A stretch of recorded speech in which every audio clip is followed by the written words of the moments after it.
ଯାହା ହେଇଥିଲା ରିଆକ୍ସନଟା କେତେ ମସିହା 85 ମସିହାରୁ ଫାଷ୍ଟ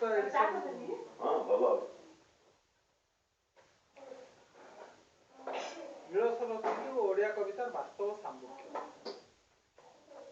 ଆବେଗର ଉଦ୍ରେକ ପାଇଁ ଗୀତ ଶବ୍ଦର ନିର୍ଦ୍ଦିଷ୍ଟ ଅର୍ଥ ଅପେକ୍ଷା ସେଥିର ଧ୍ୱନି ମାଧୁର୍ଯ୍ୟ ଉପରେ ଅଧିକ ନିର୍ଭରଶୀଳ। ଆବେଗ ସୃଷ୍ଟି ଦିଗରେ କବିତାରେ ଶବ୍ଦମାନଙ୍କର ଭୂମିକା ମୁଖ୍ୟତଃ ଅର୍ଥମୟ। କାର୍ଯ୍ୟତଃ ଏହି ଦୃଷ୍ଟିରୁ ଗୀତ ଓ କବିତା ମଧ୍ୟରେ ପାର୍ଥକ୍ୟ ନିରୂପଣ କରାଯାଇପାରେ। ଉଭୟ ଗୀତିକାର ଓ କବି ଭାବେ ଉପେନ୍ଦ୍ର ଭଞ୍ଜ ଓ ବଳଦେବ ପ୍ରମୁଖଙ୍କ ପ୍ରତି ସମ୍ମାନ ସତ୍ତ୍ୱେ ମାନିବାକୁ ହେବ ଯେ ପରବର୍ତ୍ତୀ କାଳରେ କବିତା ନିଜ ପାଇଁ ଗ୍ରହଣ କରିଥିବା ଭୂମିକାରେ ନିହିତ ଗଭୀରତା, ସୂକ୍ଷ୍ମତା ଓ ଜଟିଳତାର ଅନୁପସ୍ଥିତି ସେମାନଙ୍କୁ ଉଭୟ କ୍ଷେତ୍ରରେ ସଫଳତା ନିମନ୍ତେ ସହାୟକ ହୋଇଥିଲା।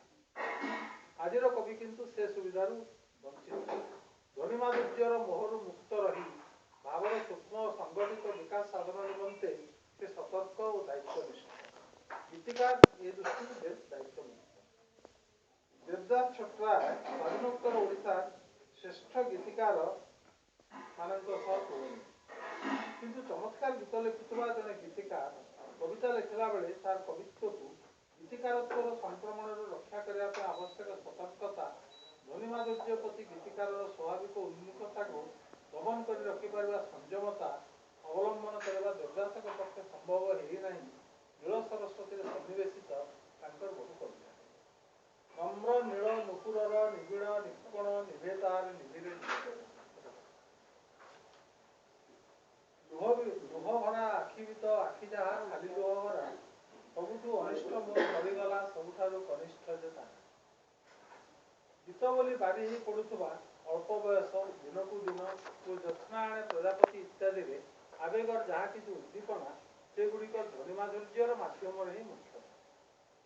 ଯୌନ ବିମୁଖୀ କିଶୋର ମନର ଫାଣ୍ଟାସିର ସ୍ତରରେ ହିଁ ଗୁଡ଼ାଏ କବିତା ରହିଯିବା ଦେବଦାସ ଛୋଟରାୟଙ୍କ ଅନ୍ୟ ଏକ ଶୋଚନୀୟ ଦିଗ।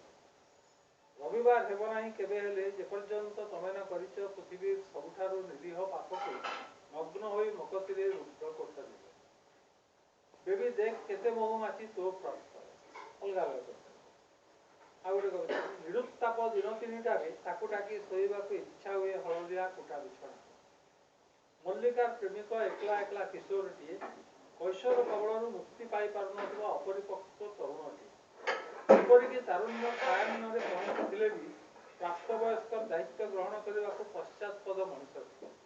ଅମଳିନ ଧବଳ ଟଗର ତାକୁ ଭଲ ଲାଗେ। କୋମଳ ଆଲୋକ ପରି ସ୍ତନର ଗୋଟିଏ ଝଲକ ଦିଶିଗଲେ ସେ ପୁଲକି ଉଠେ।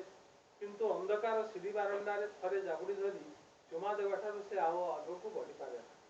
ପ୍ରିୟତମା ତୁମର ଉଦର ଭରିଦେବୀର ସଂକଳ୍ପ ଓ ରବିବାର ଦିନ ସବୁଠାରୁ ନିରୀହ ପାପ କରିବାର ଦୁର୍ବାର ଆକାଂକ୍ଷାକୁ କାର୍ଯ୍ୟକାରୀ କରିବା ପାଇଁ ଆବଶ୍ୟକ ପୌରୁଷ, ଉଗ୍ରତା ଓ ଆକ୍ରମଣଶୀଳତା ସେ ସଂଗ୍ରହ କରିପାରେ ନା କଦାଚିତ୍।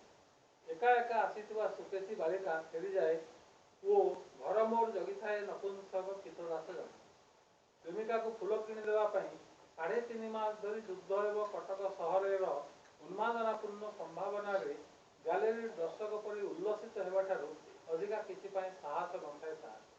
ହସୁମାରି ଲାଲ ଫୁଲେ ତାହା ତ ଅଞ୍ଜଳା ସାରା ଇଚ୍ଛା ହୁଏ ଭରିଦେବା ପାଇଁ ଏପରି ସାହସ ଆଉ କାହିଁ। ନୀଳ ସରସ୍ୱତୀରେ କିନ୍ତୁ ଅନେକ ଭଲ କବିତା ବି ଅଛି। ମେଳାକ୍ରାନ୍ତ, ଈଶ୍ୱରଙ୍କ ହତ୍ୟା ସମ୍ପର୍କରେ, ନିହତ ଶୈଶବ, ଅନ୍ଧକାର ଘର, ବୟସ, ଦୂରତ୍ୱ ପରି ଅନେକ କବିତା ପାଠକର ଚେତନାକୁ ଆଲୋଡ଼ିତ କରିବାକୁ ସମର୍ଥ। କବିଙ୍କ ଭାଷାରେ ବୟସ ବଢ଼ିଲେ ଝଲମଲ ଶୋକର ପୋଷାକ ଆଉ ମାନେ ନାହିଁ। ଛୋଟ ଦିଶେ, ଇଚ୍ଛା ହୁଏ ଯେକୌଣସି କୀତଦାସ ଡାକି ଦେଇଯାନ୍ତି ଉତ୍ତରାଧିକାର ବାଇଗିଣୀ ରଙ୍ଗର ମୁକୁଟ ନିଜ ଓ ସୌଖିନ ଦୁଃଖ ନୀଳ ଅହଙ୍କାର। ନିଜ କବିତ୍ୱର ଦୁର୍ବଳ ଦିଗଗୁଡ଼ିକ ପ୍ରତି ସଚେତନତା ନିଷ୍କପଟ ଓ ନିଃସଙ୍କୋଚ ସ୍ୱୀକାରୋକ୍ତି ଭାବେ ଏହାକୁ ନିଆଯାଇପାରେ। ପ୍ରଲମ୍ବିତ କୈଶୋର ଅବଶେଷରେ ଅନ୍ତର୍ହିତ ହୋଇଛି ଓ ଉଧୁରି ଆସିଛି ମଣିଷଟି।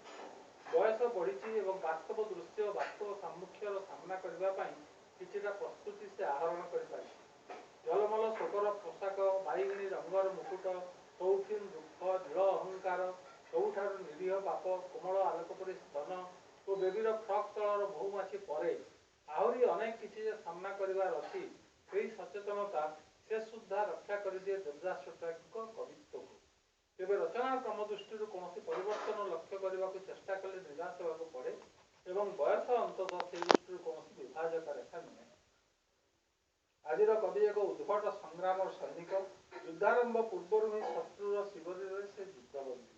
କବିର ସାମ୍ନାରେ ନିଜ ସ୍ଥିତି ସମ୍ପର୍କରେ କୌଣସି ବିକଳ୍ପର ଆଶା ନାହିଁ ଏବଂ ଏ ସମ୍ପର୍କୀୟ ସମସ୍ତ ପ୍ରତିଶ୍ରୁତିର ଅଳିକତା ସମ୍ପର୍କରେ ସେ ନିଶ୍ଚିତ।